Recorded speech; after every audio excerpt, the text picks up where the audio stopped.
CJ, assim, você acaba tendo que lidar com atores. Você falou da estrutura, né? São 6 cadeiras, vários grupos de trabalho e tudo mais.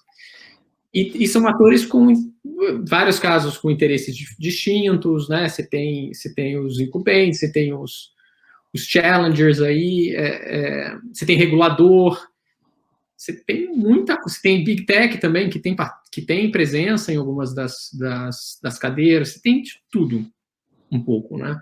Você tem fintech maior, fintech menor.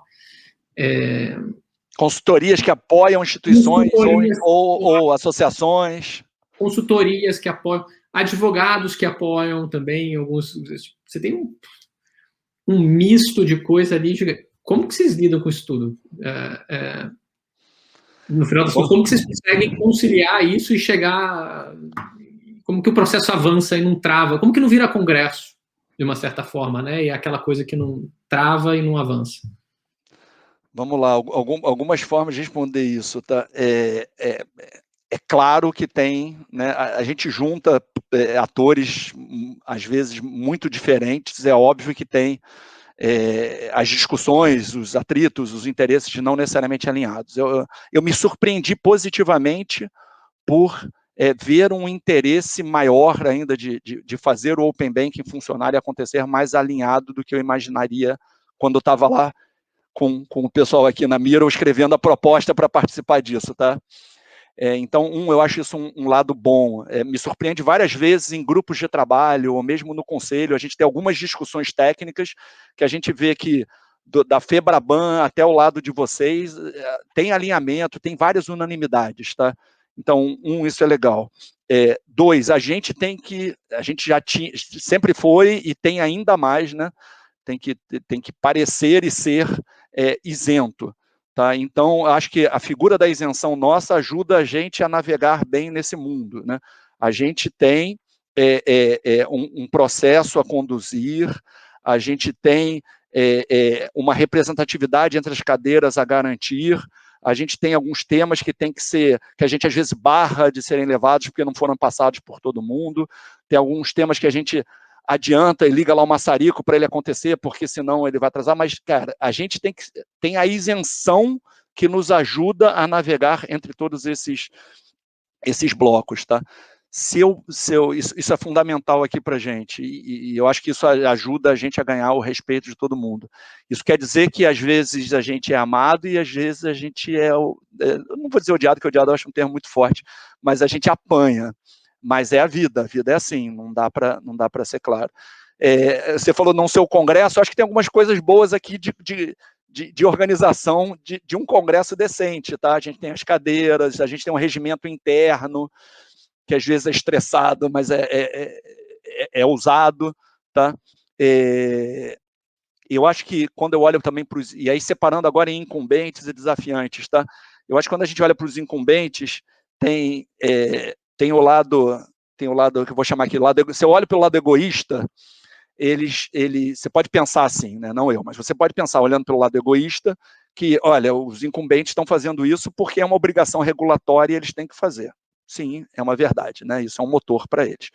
Olhando pelo lado altruísta, né, eles já perceberam há muito tempo, né, porque são instituições fortes, boas, e tem muita gente boa lá dentro, inteligente, trabalhando, já perceberam há muito tempo que isso também tem uma série de oportunidades para eles. Então, ao mesmo lado que tem aquela tensão porque eu estou sendo desafiado, tem o lado de, cara, isso aqui abre várias oportunidades, eu sou um gigante player desse mercado, então estou numa posição ótima para estar aqui dentro e ajudar a conduzir isso. Então, acho que isso ameniza um pouco também.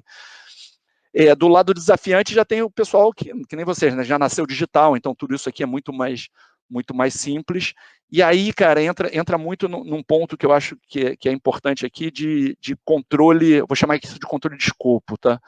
Que é o desafio. Óbvio, a gente PMO tem que controlar escopo, cronograma, né, responsabilidades, entregas. E aí a gente tem que ter um controle de escopo que eu acho que aqui às vezes é maior do que deseja. Aí aqui é o ponto que a gente desagrada a todo mundo, tá? Na minha opinião. Porque a gente tem que ter um controle de escopo que é mais restritivo do que o desejado por algumas cadeiras e às vezes é visto como mais flexível do que deveria ser por outros, mas it is what it is, tem que ser.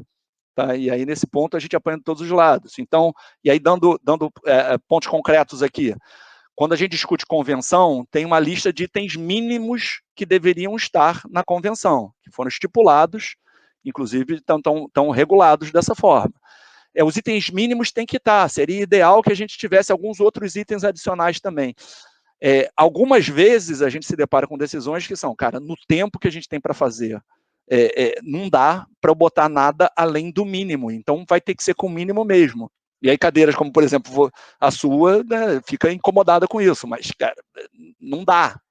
Tipo, fisicamente, temporalmente impossível. Tem outros momentos também que a gente consegue, que a gente, né, é a estrutura, né, os GTs chegam a algum tipo de acordo, algum tipo de decisão que você consegue trazer mais do que o mínimo. Então, esse controle de escopo aqui sabe, é o dia a dia, né? Aí o risco é ficar tudo no mínimo para sempre, né? Como sair disso? Sim, um ponto que a gente começou a fazer muito aqui na fase 2, que foi quando a gente mais efetivamente entrou na convenção, né? Que quando a gente entrou aqui como secretariado, a fase 1 já tinha acabado a convenção, a gente entrou na implementação da fase 1 e na convenção da fase 2. Tá? Então a gente deixou claro as decisões, a gente tem lá uma súmula de decisões que foi levada para o Bacen, isso virou regulação, as INs, as resoluções deles, e a gente tem uma lista de backlog, né? A lista de, olha, tem coisas aqui que não entraram porque não dava tempo, e a gente assume que o escopo era não possível nesse tempo. Mas está na lista de backlog e essa lista tem que ser revista para ver que outras funcionalidades não foram consideradas no primeiro momento que podem ser levadas para depois. Então a gente tem o backlog e tem também aquilo que mas isso aqui não vai acontecer tão cedo. Aí, o trabalho que a gente vai ter, que ainda está inicial, tá? A gente tem um backlog, mas tem que priorizar melhor o backlog, definir datas para o backlog. Isso é mais fácil quando a gente fala de APIs e ajustes nas APIs, de uma determinada forma. Quando você fala em outros tipos de funcionalidades que vão, obviamente, refletir nas APIs, é um pouco mais difícil. Mas tem que ter um backlog aqui, não tem jeito, gente.